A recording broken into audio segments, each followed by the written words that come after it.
برج السرطان، يا برج السرطان، اتعلقت تعلق مرضي بالشخص الغلط. فتعالى بقى شوف الشخص الغلط ده دمرك ازاي وعمل فيك ايه. وفي البداية صلى على النبي ويلا. لما برج السرطان يحب الشخص الغلط، عارف يعني ايه برج السرطان يحب الشخص الغلط؟ يعني يحب من قلبه قوي، لدرجة انه ينسى نفسه، ينسى راحته، ينسى حتى هو مين، ويفضل شايف الشخص ده بطريقة محدش شافها قبله. بيبرر تصرفاته، بيغفر غلطاته، وبيفضل يقول لنفسه هو مش قصده يوجعني، بس الحقيقة هو قصده.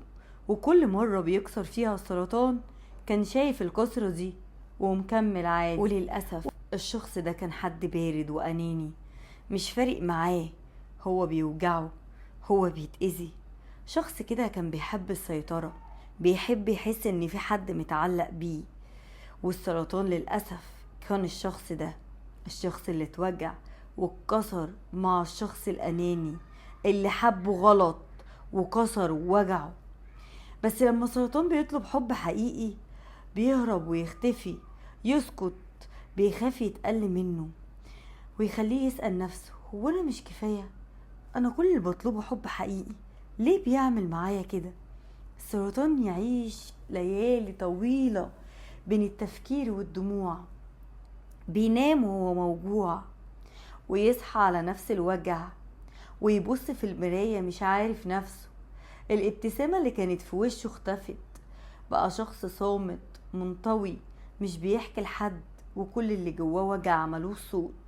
كان بيدي الحب كله لشخص بارد، بيعامله كأنه زيادة مش أولوية، بيختفي وقت ما يحتاجه ويظهر لما السرطان خلاص يقرر يمشي، كأنه وجوده مرتبط بضعف السرطان مش بحبه.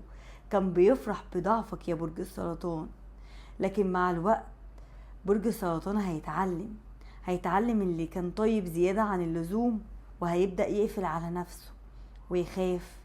هيخاف يحب ويخاف يصدق ويقول مش عايز أعيش الوجع ده تاني.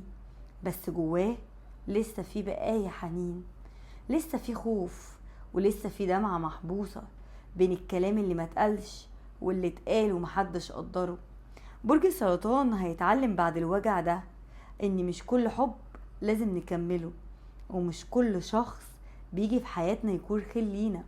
وفي ناس بتدخل علشان تعلمنا نحب نفسنا اكتر، ونقف بعد ما نقع، ونعرف ان احنا نستحق حد يطبطب علينا ويطبطب على وجعنا. ودي نصيحتي ليك يا برج السرطان، ما تلومش نفسك انك حبيت غلط.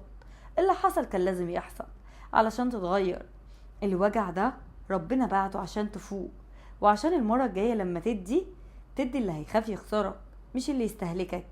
افتح صفحة جديدة، بس قبل ما تفتحها اقفل اللي فات بإيدك مش بدموعك.